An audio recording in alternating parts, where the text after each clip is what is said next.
Chapter 12. Mr. H. M. Woggle-Bug T.E.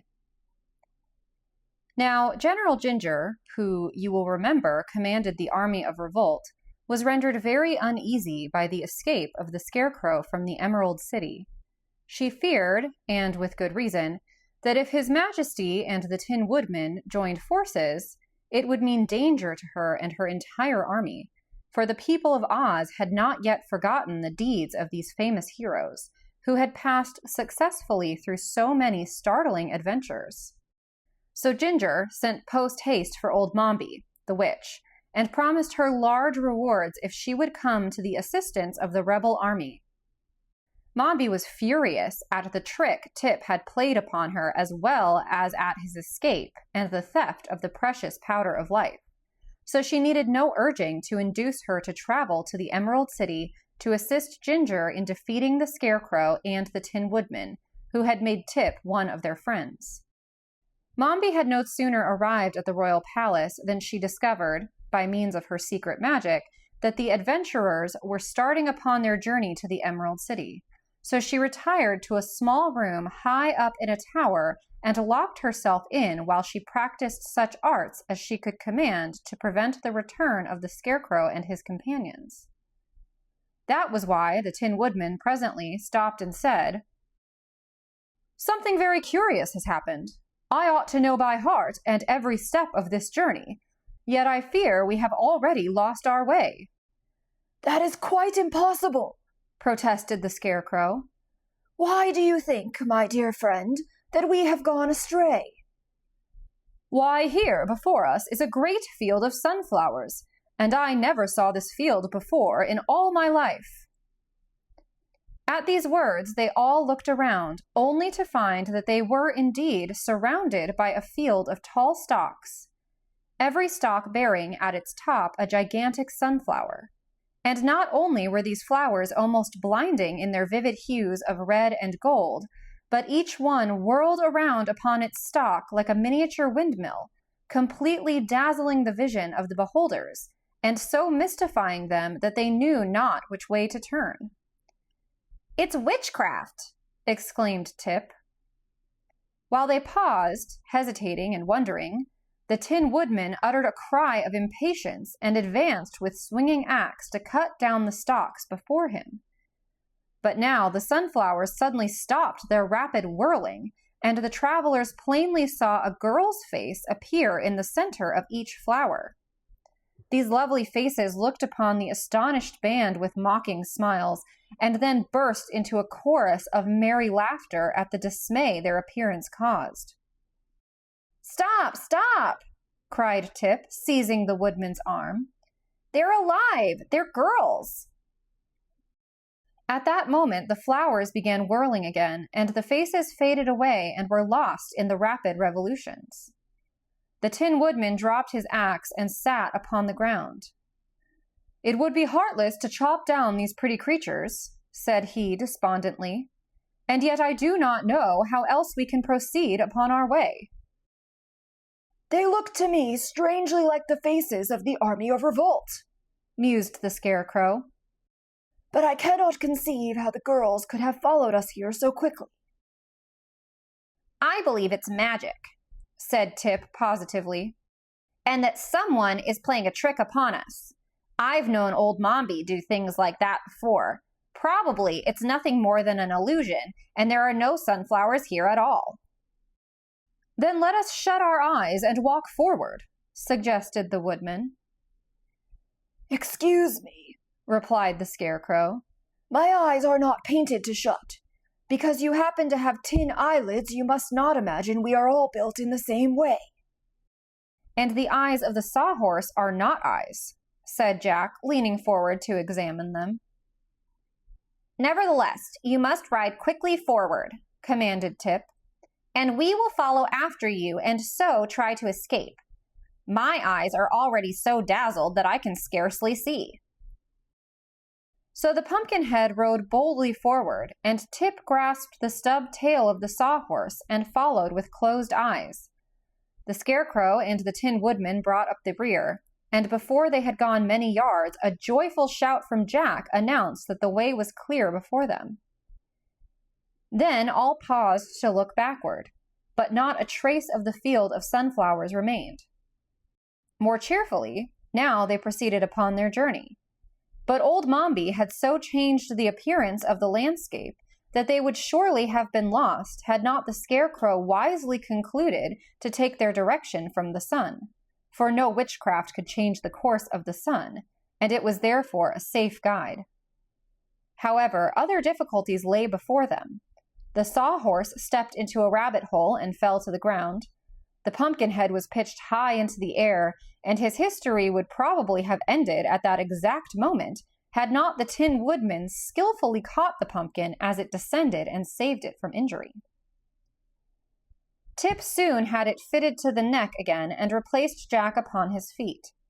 But the Sawhorse did not escape so easily, for when his leg was pulled from the rabbit hole, it was found to be broken short off, and must be replaced or repaired before he could go a step farther.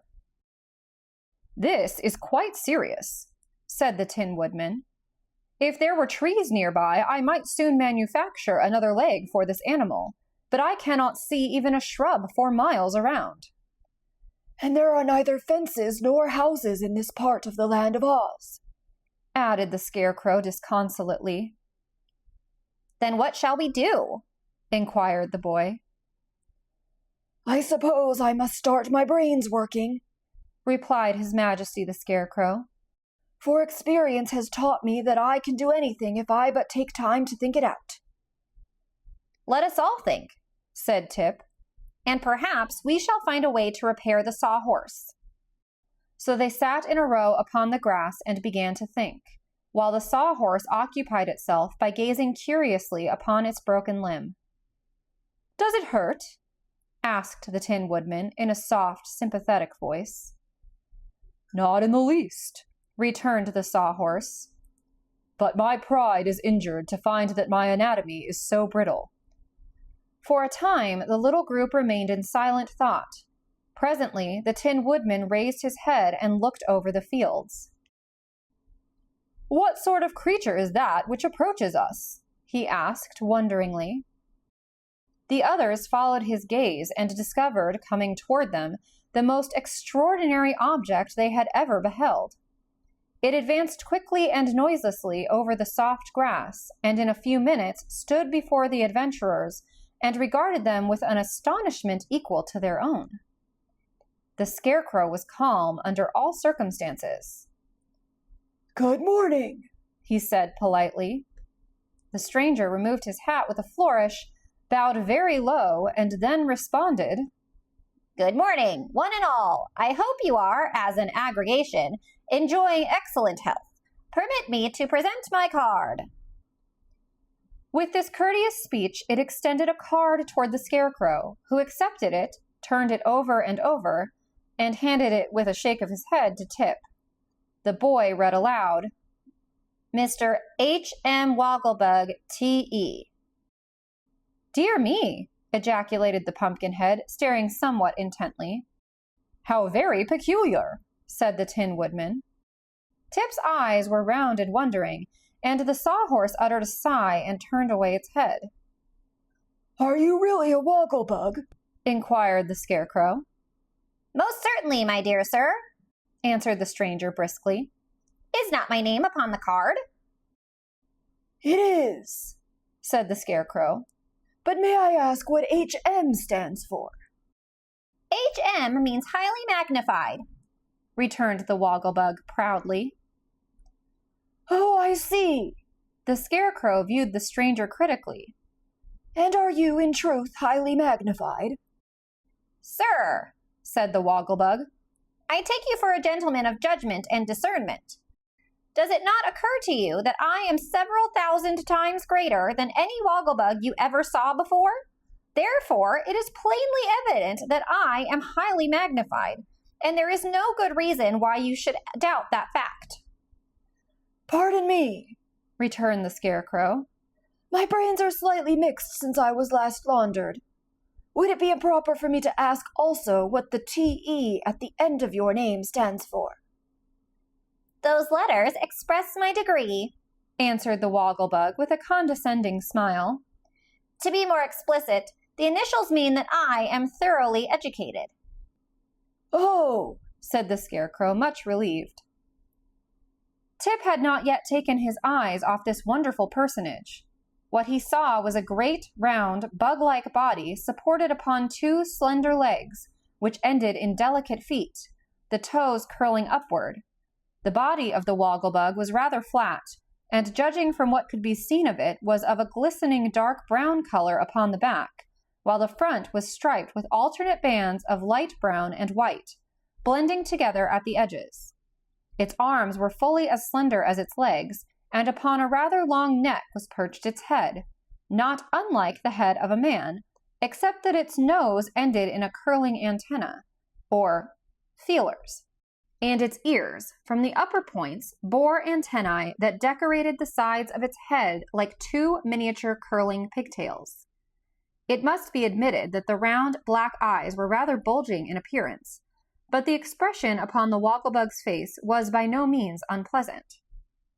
For dress, the insect wore a dark blue swallowtail coat with a yellow silk lining and a flower in the buttonhole, a vest of white duck that stretched tightly across the wide body, knickerbockers of fawn-colored plush fastened at the knee with gilt buckles, and perched upon its small head was jauntily set a tall silk hat.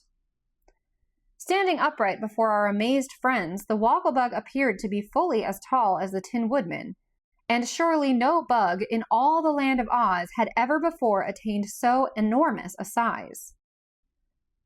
I confess, said the Scarecrow, that your abrupt appearance has caused me surprise, and no doubt has startled my companions. I hope, however, that this circumstance will not distress you. We shall probably get used to you in time. Do not apologize, I beg of you, returned the Woggle-Bug earnestly. It affords me great pleasure to surprise people, for surely I cannot be classed with ordinary insects, and am entitled to both curiosity and admiration from those I meet. You are indeed, agreed His Majesty. If you will permit me to seat myself in your august company, continued the stranger, I will gladly relate my history so that you will be better able to comprehend my unusual, may I say remarkable, appearance. You may say what you please, answered the Tin Woodman briefly. So the Woggle-Bug sat down upon the grass, facing the little group of wanderers, and told them the following story.